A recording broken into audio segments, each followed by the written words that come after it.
آپ کو یہ تو معلوم ہوگا کہ بھارت اور چین کا شمار دنیا کی سب سے زیادہ آبادی والے ممالک میں ہوتا ہے، لیکن کیا آپ کو یہ معلوم ہے کہ دنیا کا سب سے چھوٹا ملک جس کی آبادی صرف 22 افراد پر مشتمل ہے وہ کون سا ملک ہے؟ اگر آپ نہیں جانتے تو آئیے آپ کو بتاتے ہیں دنیا کے سب سے چھوٹے ملک کے بارے میں، جو گوگل کے نقشے پر بھی نظر نہیں آتا۔ اس ملک کی ایک اور انٹرسٹنگ بات یہ ہے کہ یہاں آپ چند روپے دے کر سر کا خطاب حاصل کر سکتے ہیں یا شہزادہ یا شہزادی بھی بن سکتے ہیں۔ صرف 22 لوگوں پر مشتمل ہونے کے باوجود اس ملک کی ایک اپنی فٹ بال ٹیم بھی ہے، اور یہ ملک بین الاقوامی پانی میں برطانیہ کے ساحل سے 6 میل دور واقع ہے، جس کا نام سی لینڈ یا پرنسپیلٹی آف سی لینڈ ہے۔ دنیا کا سب سے چھوٹا خود ساختہ ملک سی لینڈ دراصل سمندر کے درمیان 2 ستونوں پر واقع ہے، اور اس کا رقبہ انہی 2 ستونوں پر لوہے کا بنا ہوا بڑا سا ٹکڑا ہے۔ اس ملک کی آمدن ایک آن لائن گفٹ شاپ سے ہوتی ہے، جہاں آپ یہاں کے نوادرات خرید سکتے ہیں۔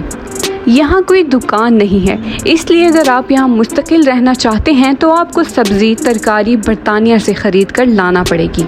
یا اگر آپ چاہیں تو اپنی دکان بھی کھول سکتے ہیں جو خوب چلے گی۔ لیکن اگر آپ نے سر یا بیرن کا خطاب حاصل کر رکھا ہے تو پھر شاید پرچون کی دکان چلانے میں ہچک محسوس کریں۔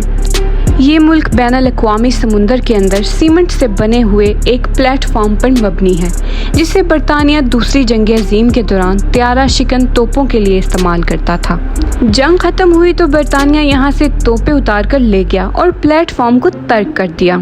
موقع دیکھ کر 1967 میں برطانوی فوج کے ایک میجر پیڈی رائے بیٹس نے اس جگہ پر قبضہ کر لیا اور وہاں آزاد ریاست بنانے کا اعلان کر دیا، اور اپنی بیوی سمیت اس قلعہ پر آ کر آباد ہو گیا۔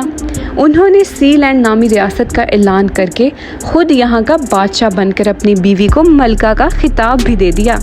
صرف یہی نہیں، 1975 میں بیٹس نے سی لینڈ کا آئین، جھنڈا، قومی ترانہ اور پاسپورٹ جاری کر دیا، لیکن اس کے باوجود ابھی تک کسی ملک نے سرکاری طور پر اسے تسلیم نہیں کیا، یہاں تک کہ برطانیہ نے بھی نہیں، جہاں سی لینڈ کے زیادہ تر شہری اصل میں رہتے ہیں۔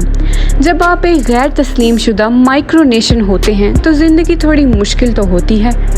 1987 میں برطانیہ نے اپنی سمندری رسائی کو 3 میل سے بڑھا کر 12 میل کر دیا، اور یوں سی لینڈ برطانیہ کی حدود کے اندر آ گیا، لیکن سی لینڈ کے شہزادے اس سے متفق نہیں کرتے۔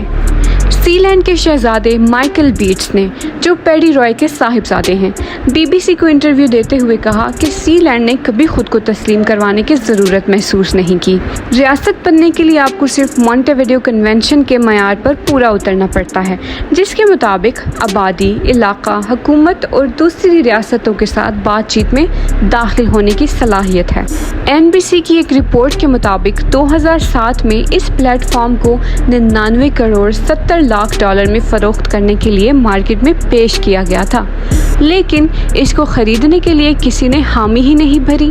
یہاں کے شہزادے بیٹس نے این بی سی کو انٹرویو میں بتایا کہ میرے خیال میں صحیح قیمت پر آپ کچھ بھی بیچ سکتے ہیں، اور میرے خاندان نے اس ڈھانچے کو رہنے کے قابل بنانے کے لیے کم از کم 14 لاکھ ڈالر خرچ کیے ہیں۔ ایک اور انٹرسٹنگ بات یہ ہے کہ سی لینڈ کی سرکاری آبادی تو 22 افراد پر مشتمل ہے، لیکن ان میں سے زیادہ تر لوگ مستقل طور پر یہاں پر رہتے بھی نہیں۔